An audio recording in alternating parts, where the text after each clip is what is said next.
kasih pemirsa, Anda kembali menyaksikan Kominfo Newsroom. Pemirsa, Menteri Dalam Negeri Tito Karnavian mengeluarkan instruksi Mendagri nomor 2 tahun 2023 tentang pengendalian pencemaran udara pada wilayah Jabodetabek.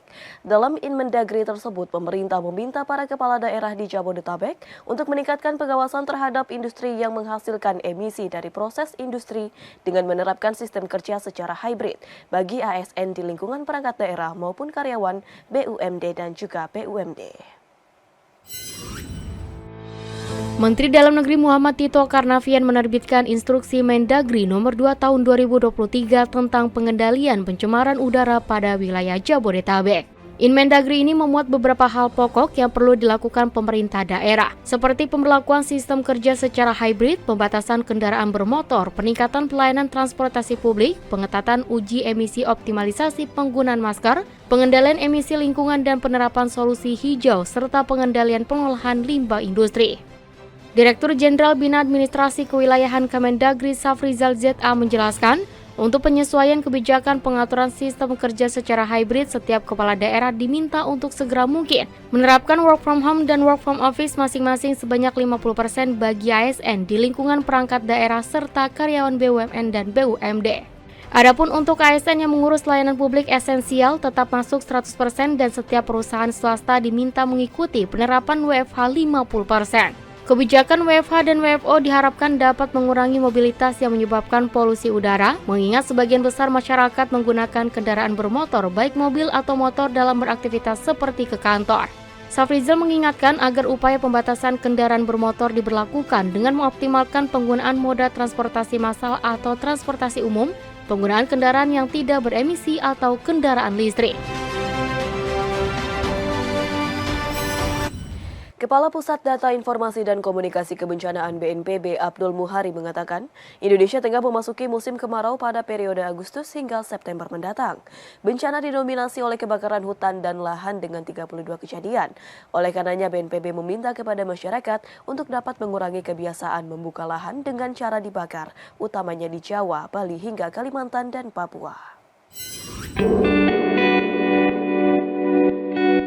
Badan Nasional Penanggulangan Bencana memprediksi masih ada potensi banjir di sebagian wilayah, serta kebakaran hutan dan lahan pada Agustus hingga September 2023. Kepala Pusat Data Informasi dan Komunikasi Kebencanaan BNPB, Abdul Muhari mengatakan, banjir terjadi di sebagian wilayah lantaran masih ada curah hujan dengan kurangnya daerah resapan air di daerah tersebut. Sementara karhutlah terjadi lantaran Indonesia sudah memasuki puncak musim kemarau pada Agustus hingga September 2023. Oleh karena itu, BNPB mengimbau pada masyarakat agar dapat mengurangi kebiasaan membuka lahan dengan cara dibakar. Hal tersebut karena akan memacu perambatan api yang semakin besar jika objek yang terbakar adalah semak-semak seperti yang terjadi di Kalimantan Barat yang menyebabkan 1 korban tewas akibat penjalaran api. Ia pun meminta kepada masyarakat untuk tetap memperhatikan arah angin jika akan memadamkan api. Terkadang arah angin ini berubah secara tiba-tiba, yang tadinya mungkin ke arah menjauhi kita, tiba-tiba begitu api membesar, dia berbalik arah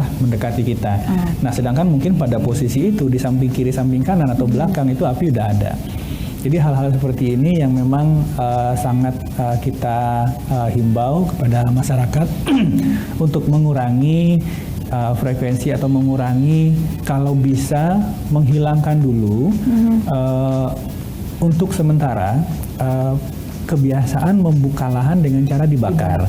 Memang ada pada kondisi-kondisi tertentu terkait dengan lahan adat dan lain-lain yang memang menjadi kebutuhan untuk membuka lahan dengan cara dibakar. Tapi pada kondisi seperti ini, dengan melihat kemungkinan tingginya potensi risiko yang ada, ini sebaiknya dihentikan dulu. BNPB mencatat dari tanggal 14 hingga 20 Agustus telah terjadi 52 kali kejadian bencana yang didominasi karhutla. Meski demikian, beberapa wilayah di atas garis khatulistiwa dan khususnya Indonesia bagian barat masih ada hujan dengan intensitas cukup tinggi yang mengakibatkan terjadi banjir bandang di pesisir selatan Sumatera Barat dan Aceh Tenggara. Dengan begitu, banjir berfokus di wilayah Indonesia bagian barat, sedangkan kebakaran hutan dan lahan berfokus di wilayah Bali hingga Kalimantan dan Papua.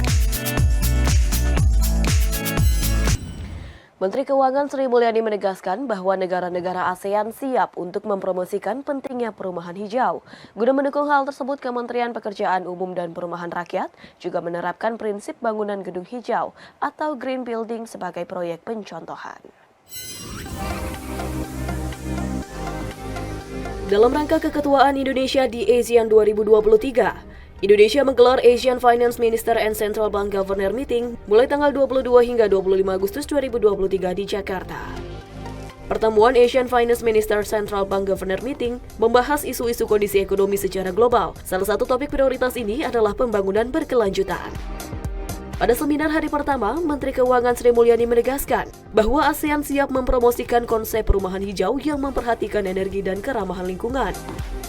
Hal ini penting karena sektor perumahan menimbang sekitar 17% emisi gas rumah kaca dunia. Terlebih tingginya kebutuhan rumah di Indonesia yang mencapai 12,7 juta unit per tahun. Meski demikian, Sri Mulyani menambahkan, para pengembang perumahan dan pelanggan terhadap perumahan hijau masih relatif rendah, sehingga perlu kolaborasi dan promosi berkelanjutan dengan melibatkan banyak pihak. It is a journey for all of us to be able to collaborate.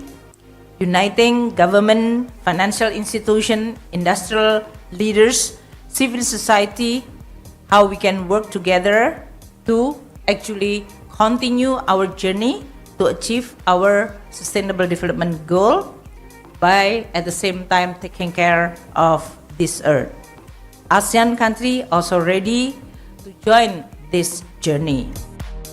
Di kesempatan yang sama, guna mempromosikan perumahan hijau, Kementerian Pekerjaan Umum dan Perumahan Rakyat mengimplementasikan Indonesia Green Affordable Housing Program dengan target 100.000 rumah pada tahun 2024 dan 1 juta rumah pada 2030 yang memenuhi standar lingkungan. GHP will include activities supporting green housing adaptation and mitigation, certification and green housing finance that would enable Indonesia to achieve 100% net zero carbon for the housing sector by 2050. Menteri Investasi atau Kepala Badan Koordinasi Penanaman Modal Bahlil Lahadalia mengatakan, melalui program hilirisasi sumber daya alam terutama bahan baku baterai Indonesia ingin diproyeksikan sebagai negara dengan industri baterai kendaraan listrik terbesar di dunia.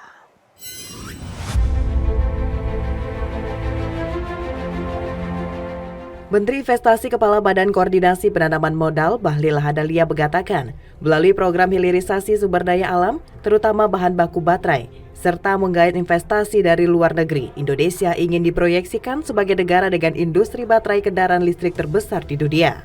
Saat ini tren industri otomotif global tengah mengarah ke pemanfaatan kendaraan dengan bahan bakar berbasis listrik, di mana salah satu komponen penting yang dibutuhkan dalam produksi kendaraan listrik adalah baterai. Indonesia memiliki cadangan nikel sebagai salah satu bahan baku utama baterai kendaraan listrik, sebanyak 25% dari total secara global. Pada 2017 hingga 2018, pendapatan ekspor nikel dalam bentuk bahan mentah hanya bernilai sebesar 3,3 miliar dolar Amerika Serikat atau sekitar 50,5 triliun rupiah. Hal tersebut membuat Presiden Joko Widodo menginstruksikan untuk menghentikan ekspor bahan baku mentah dan memulai hilirisasi. Setelah menerapkan larangan ekspor dan memberlakukan kebijakan pembangunan industri hilirisasi nikel, Menteri Bahlil menyatakan, pendapatan ekspor nikel yang telah menjadi produk hilirisasi pada tahun 2022 naik hampir 10 kali lipat.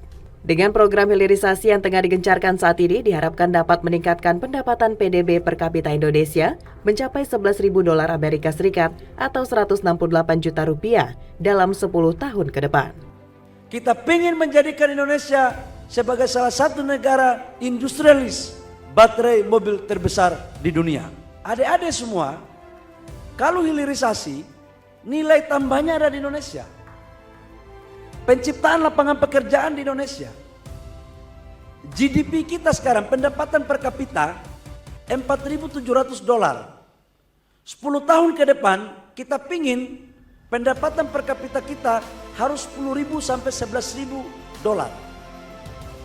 Nah, itu rumusnya hanya satu. Salah satu diantaranya adalah penciptaan nilai tambah lewat hilirisasi. Pemirsa, usai jeda kami akan kembali dengan informasi lainnya. Tetaplah bersama kami dalam Kominfo Newsroom.